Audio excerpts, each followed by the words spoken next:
Okay, hi. Well, I think we're live. Okay, hi everybody. This is Dr. Maneri. This is Allie, our wonderful acupuncturist. And this week's seminar, we're going to talk about 10 ways to massively boost your fertility. And obviously, this is mostly for gals, but we're going to talk a little bit about for the men too, because there's a nutritional important that's so important that they've got to be doing. I'm going to briefly touch on a couple things, and I'm going to kind of hand it over to Allie because this is her specialty. She's helped many gals get pregnant in her office. She's done an incredible job. That's why I wanted to have her do this seminar. And we're probably going to need to break this up into part one, part two, maybe part three, because there's so much information that's important. So with that, you know, getting pregnant, fertility, all these things are so important, and it needs to be done correctly. There's a whole kind of method to the madness. And we're going to combine, Allie's going to talk about, you know, the physical, the mental, the chemical, all those portions. The physical meaning, you know, your body, exercising, yoga, stretches, all the things you can do. The chemical is like what kind of foods you're eating, what kind of chemicals, especially tonight. She's going to touch about if you're taking medications and other things that are throwing your body off, or if you have friends or family members. If you have anyone right now, you should Facebook them. If they're thinking about increasing their fertility or having issues with hormones, they should really watch this. So go on and talk to your friends and say, hey, you got to check this seminar out, because this information, I've never heard of a lot of the stuff that Allie's going to talk about. And we get a lot of referrals from OBs. We get OBGYNs, CCRN on these fertility specialty areas. So Allie has really kind of developed a unique system, customized system that I've never seen before. So if you've got anyone struggling with this, make sure they get on and watch this, because this could literally change their life. This could save them tens and tens of thousands of dollars, because we know when you use a fertility center, or if you're doing IVF or some of these different procedures, you know, you can spend easily 30, 60, sometimes if we need to do multiple procedures, upwards over $100,000. And Allie's program, we always say start with Allie's program first, because it's 12 treatments, right? Yeah, most of the time. And it's how much? What does it cost for the? So program? the package is $799 for 12, and that's a good place to start. And then we can kind of go from there. But a lot of people are actually pregnant within those 12 treatments. So $790 or whatever $99 compared to maybe $30,000, $60,000, and I know sometimes, you know, you've tried everything, including Allie's program, and sometimes there's a few people that need to go on to the next procedure. But I think, you know, it's important to do non-invasive things first to your body before you start messing with hormones and chemicals and all this stuff. So, so I'm going to kind of back off. I'm going to let Allie take over, because this is her specialty. So once again, if you have any friends or family members, anyone struggling, they really should listen to this, because it really is a scientific approach to this. And Allie has really come up with a wonderful programs to help many of our gals out. So, Allie? I'm Allie Damron. I'm the acupuncturist here, and like Dr. Maneri said, I specialize a lot in fertility, hormone balancing for all kinds of women, not just those wanting to conceive, but anyone dealing with painful periods and ovulation disorders all the way to menopause. So we're going to talk about a lot of things that will obviously boost your fertility, because fertility comes from a healthy cycle. So we're going to talk about a bunch of that, and even those, like I said, that aren't wanting to conceive right now should still listen, because it will help you get healthier as well. All right, so I want to start with kind of the very beginning of fertility. So a lot of women in their teens and early 20s are on birth control, and that's what they've been doing for upwards of 10 years sometimes.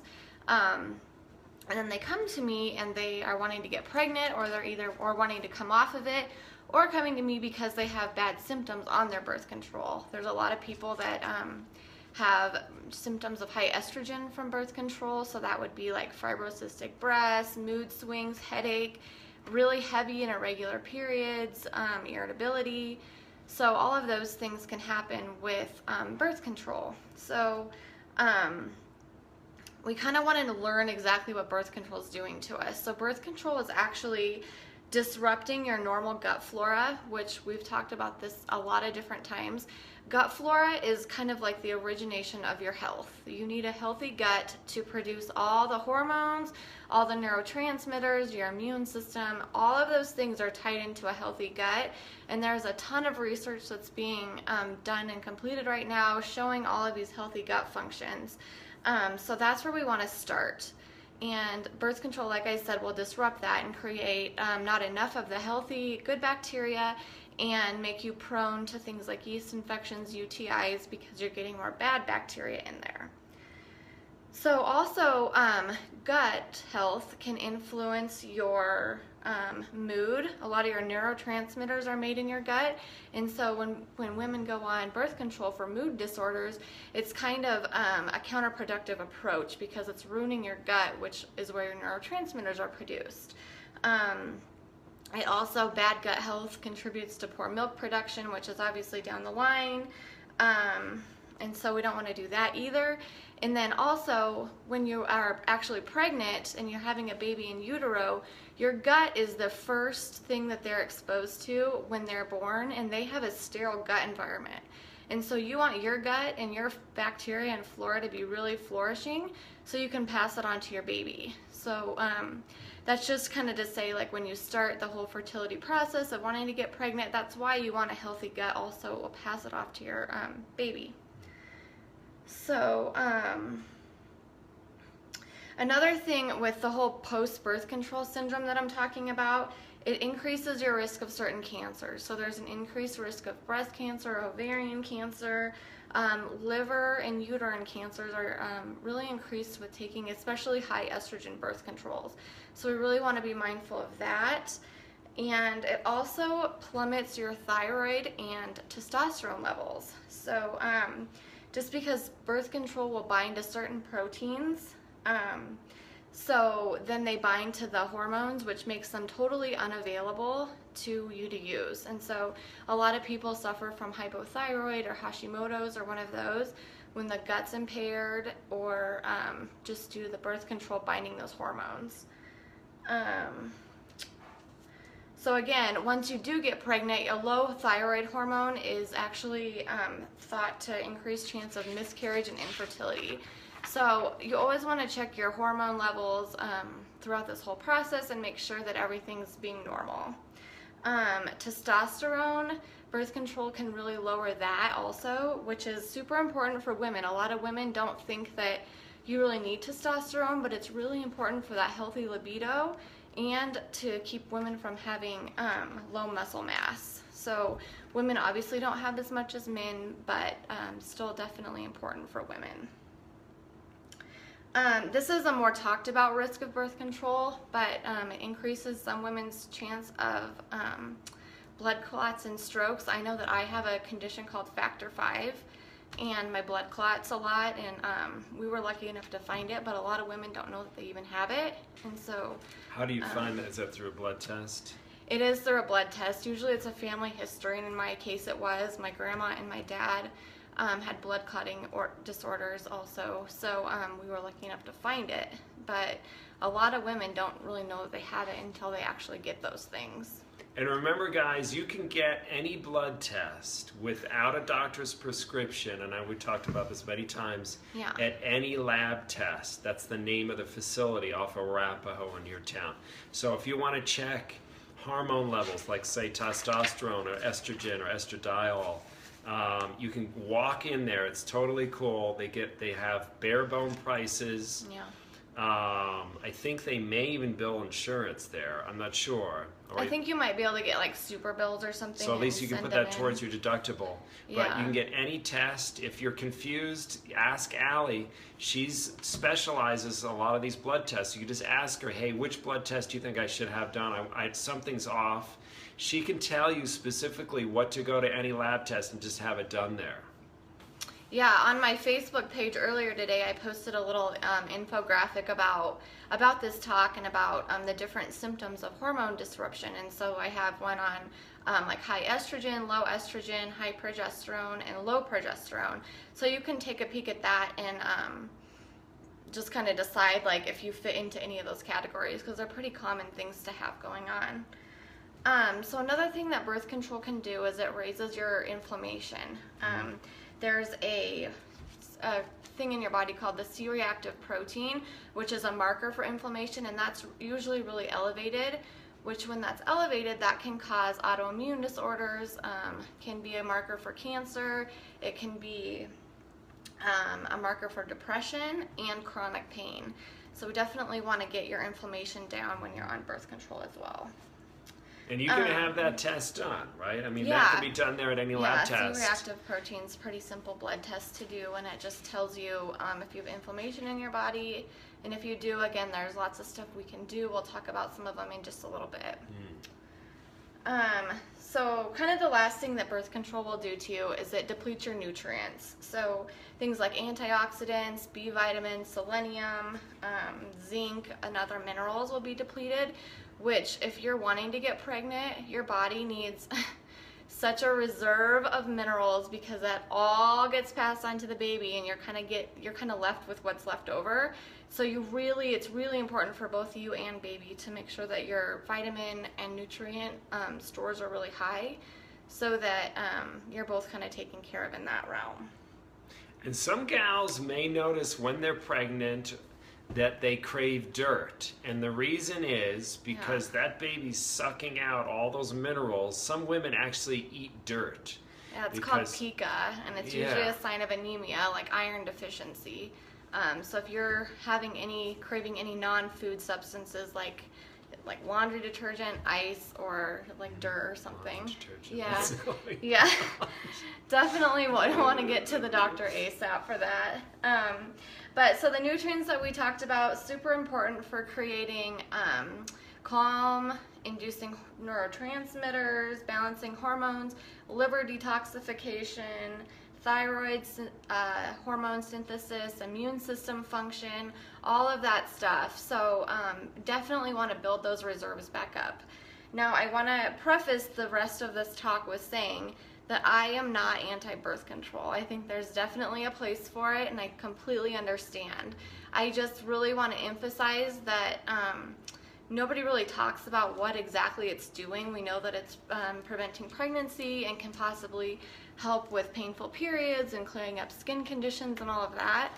But nobody is talking about exactly what's happening internally. And so if you're on birth control, I would suggest going to a more non-hormonal birth control, like a Paragard or an IUD or something. But if you don't want to do that, you have to make sure that you're at least kind of counteracting the effects of that. So take your vitamins, like we just talked about, the nutrients, and probiotics, and we're going to get into a few other ones here in a second. So let's talk about kind of how to heal and counteract these effects real quick. So number one is sleep. We need to make sure we're trying to get 8 hours of sleep a night. We want to make sure we're trying to get to bed before 10, before the cortisol levels rise, because your fertility is directly correlated to cortisol. So when your cortisol is really high from stress and lack of sleep and adrenal fatigue and all that, all your nutrients and reserves are not going to go to your reproductive system, because it doesn't need to. That's kind of an optional thing to have going on in your body. And all of that's going to go to things that are totally necessary to survive. So we really want to make sure that we're getting enough sleep. And we just did a seminar on circadian rhythms, which you can look on our Facebook page. You should see it. There was just a few, posts or videos a few weeks ago. Yeah. if you have trouble with sleep, like he said, we have a whole video about that and what to do about it. But a second thing to do would be to support your melatonin synthesis. So wearing like orange colored glasses if you're going to be using electronics, keeping the lights down low after sunset, sleeping in a completely dark room, having a nice bedtime ritual like drinking tea or meditating, reading, light stretching, those things. Don't get yourself super stimulated before you go to bed, and try to wind down. The third thing would be to exercise. So do an appropriate exercise a good number of days. So maybe like at least 3 to 5 of something that's going to at least move your body. I'm going to do a whole program on exercise and nutrition, but for the purposes of this video, at least just make sure you're moving your body 3 to 5 days a week. The next thing is oxytocin production. So oxytocin is actually called like our love hormone, and a lot of people kind of relate it to like childbirth or breastfeeding. It's really high when you're actually breastfeeding a baby. It's called like the cuddle hormone, and you feel like you have lots of love then. But it's actually not just related to that. You can feel it all the time, and you need to. So because it lowers cortisol. So we want to do things like cuddle, do fun things, laugh, be enjoyed. Those things are good for lowering cortisol. B vitamins are super important to take. In like a big B complex. I like the sublingual kind. And then eating cruciferous vegetables. So a lot of zinc, magnesium, the B vitamins again, vitamin D, C, and E. That's all really helpful for fertility as well. So those are kind of the things to heal from birth control or just hormonal disruption. That's a really good way to start. And then, like I said, I'm always here, and there's a lot of other qualified people, if you're not local, that can help you figure out exactly which hormone's off and exactly how to heal that exact thing. So like you said, I'm here. Even if you're not local, I can answer questions too. The next part that we're going to talk about is basal body temperature charting. So for all my fertility patients, I really, really recommend basal body temperature charting. It truly is like the gold standard, not even just for fertility, just to learn your cycle. All women really should know their cycle because different things happen at different times, and then that's when you can learn your symptoms that you're having and learn how to kind of control that and alter them. So you really want to get just a thermometer, put it by your bed. Every morning before you even stand up, you can't get up to pee or anything, you just take your temperature, just first thing when you open your eyes. And then thanks to Kindara, it's a new like Bluetooth thermometer, but you don't even have to write it down anymore. It's totally Bluetooth, and it just goes into your phone. That's awesome. And you don't even have to look at it anymore. So that is we'll have a link below. Yeah, I'll have a link where you can find Kindara. They're actually local to Boulder, so they're good, and I've met the folks that started that, and I really like them, so they're great. So for basal body temperature charting, we want to do that, and usually day 1 is going to be the first day of your period, so start there, and then it's going to show when you ovulate. So it's going to show the first part of your cycle, the first 14 days usually. It's called your follicular phase. The second 14 days of a regular cycle is called the luteal phase. And you're going to be able to check exactly where something's off. And so if something is short in your follicular phase or long in your luteal phase or vice versa, that's where we can learn what's going on with your hormones and learn how to correct that and alter that. So I truly think that basal body temperature charting is like the gold standard. Yeah, it's critical. Even like ovulation predictor kits, I have a ton of patients that use those, which is great. But they check for like hormone surges. They don't really check to make sure that you actually did ovulate. Whereas the basal body temperature chart, you'll be able to see the temperature spikes.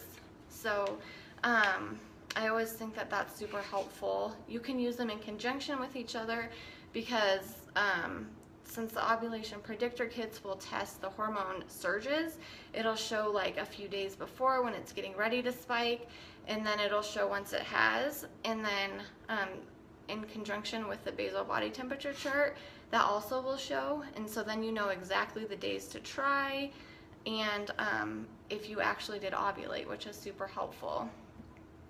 The other thing you can chart is your cervical mucus, and so that is, if you're getting that nice egg white mucus, that's going to show that you're ovulating, and that's the best time to start trying, and increases your risk significantly of conceiving. Let's see. I think that is about. I think that's it. good. That's because there's a lot of steps to do to you know, Yeah. part of this whole process. So we kind of wanted to introduce you. If it's, you know, if we're on here for an hour or two, people start falling asleep because they've just got done with work. So we wanted to kind of give you a taste. This part one. We'll have part two. Maybe we may need part three to finish this up. Yeah. I think, you know, if anyone's serious about doing this, and if you're here in the Denver metro area, is to come in and make a consultation with Allie to make sure you're doing this right, and she'll coach you through. The cool thing is she can look at your blood work, and then like what she said, it's everyone's very different when they're doing their, you know, basal body temperature. She's got to customize the program. You may have questions, you can email or call our office and chat with her. But I think the best thing would be come in and do the consultation, start at this process early, because as gals are getting off their birth control, and some of them may have been on it for 10 years, it's going to take some time to detoxify the body and get it, you know, detoxified, get it ready for having a child, because you want, and this goes for the guys too, they have to make sure that they come in and are part of this, and that we talk about their nutrition, what kind of foods they're eating, because they're probably going to need to detox and go through some detoxification for a few weeks, because that's an important part too. If the sperm count, if there's issues with that, if they have issues with testosterone rates, and guys and estrogen or estradiol, too much of that, that's an issue. So we kind of want to just give you a taste. I hope this was helpful. We'll post when part two is coming up. Yeah. Probably in a week or two we'll do part two. But if you have any questions, just post here on Facebook, give us a call or phone number, email us. Yeah. Yeah, so if you actually go to an acupuncturist, you don't even have to do blood work. We have our own diagnostic methods and can usually kind of figure out where your hormones are off and which ones, and if it's a thyroid thing or adrenal thing. And then, like I said, the basal body temperature chart is truly the gold standard for anything fertility. And once an acupuncturist has that, we really can read through your entire cycle and figure out exactly what's up. So that's really helpful. And if you guys seriously have any questions about how to do it or what it means or anything, I'm more than happy to help you. We can tell if your cortisol levels are going through the roof or all over the place in there too. And so, yeah, like I said, really helpful for figuring out exactly what's going on. Super. Well, I appreciate you guys watching, and we'll post this video. So if you have any friends that couldn't make this, it will be recorded so they can come back and watch this. All right. So you guys take care, and we'll see you in part two. Take care. Thanks. Have a great evening. Bye bye.